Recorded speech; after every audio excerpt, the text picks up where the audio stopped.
Hey there, my name is Henry Sierra and thank you for clicking on this video. On this channel you can find my journey through filmmaking as I am pursuing my passion through these films, and as well as anything that has to do with being creative. I found that I am in deep thought about 90% of the time, so putting those thoughts out there will only enhance creativity, and not just for myself. So I want to start off with saying that first and foremost, the equipment that you're using does not matter.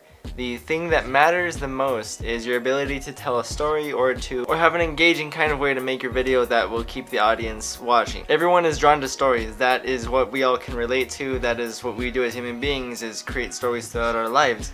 And doing that, you will succeed, not by having a DSLR or a point and shoot, which is what I'll get into in this video. Okay, so we're starting off this list, and this list is kind of like an evolution of the cameras that I've used throughout my short life of finding filmmaking as an awesome thing that I love to do. I have a few different videos talking about like different aspects of this situation, but I've said in those videos that I found my passion through filmmaking in middle school, and that is when I got this camera here. So this is a Sony Handycam. It's model number DCR-SX45, and what this is like, they call it a Handycam, but it's a camcorder.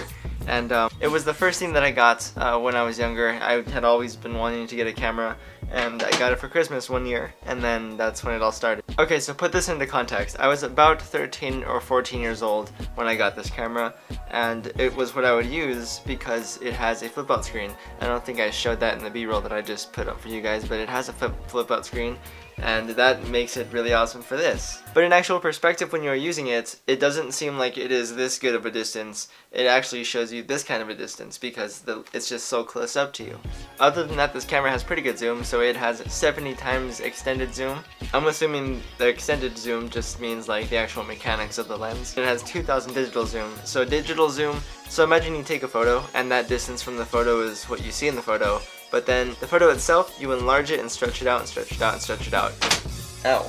And the other things like the power button, the settings, it has a light, so that button is in there. And it also has a mini USB connector to transfer your files if you don't want to use an SD card. Okay, that's it for that camera. Let's move on to the point and shoot. So quickly, I want to specify that each of these cameras have their limitations. Some are better than others in terms of what you're looking for. But all of these cameras are great for every kind of level of skill. When I was 13, 14 years old, I didn't need a DSLR. I needed to learn and just record as much as I could off of that camcorder.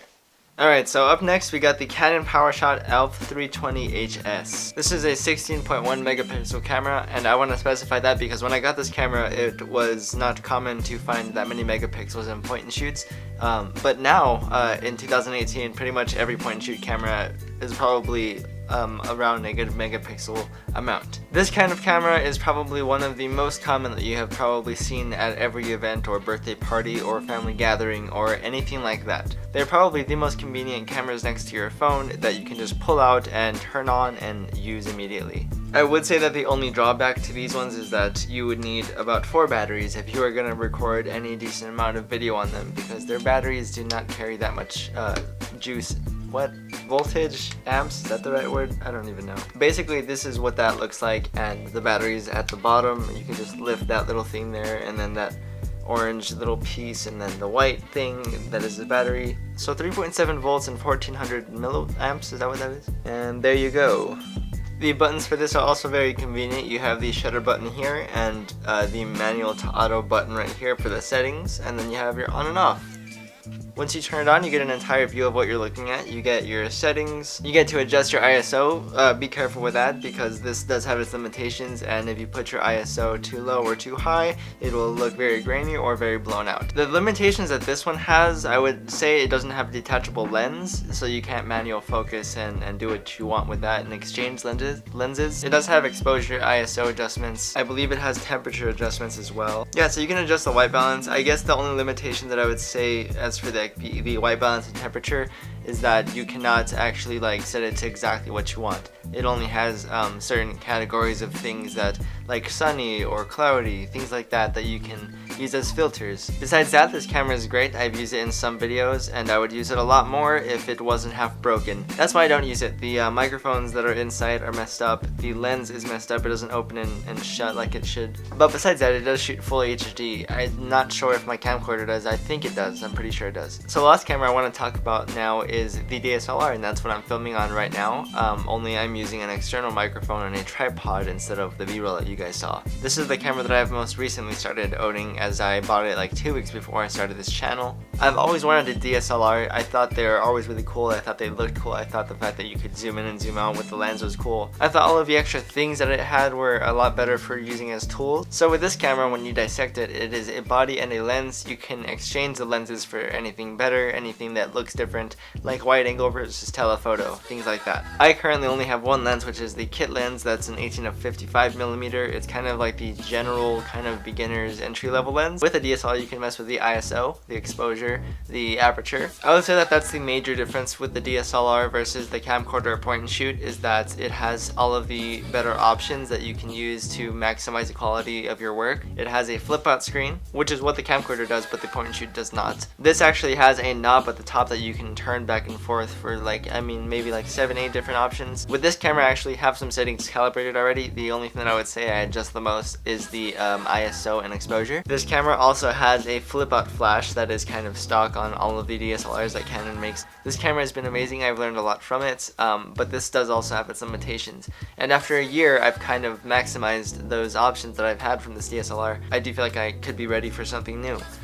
One of the definite limitations that this camera has is that it doesn't record in 4K. If I could choose, I would definitely use 4K just because I like how it looks, but 1080p is perfectly fine as well. Plus, this camera does have 1080p in 60 frames. What that means is that I can record in full HD and then later put it in slow motion. I like to do that like with shots of birds. If I'm recording like the American flag on some building, if I'm driving somewhere, if I'm walking a certain distance and I want to record my feet just to like signal direction. But that slow motion is also limited because it's only in 60 frames. I would also like to record in HD at 120 frames per second because then I could go really buttery smooth. If you want an example, there's the iconic Peter McKinnon that is really great with cinematography, and he always uses 120 frames per second because of how smooth it looks. Okay, well, I hope you guys kind of enjoyed this like overview of the evolution of my filmmaking and the cameras that I have had throughout my past. These were definitely all really awesome cameras at the time that I was using them, but as you develop, you will learn and want new things, and that's totally okay.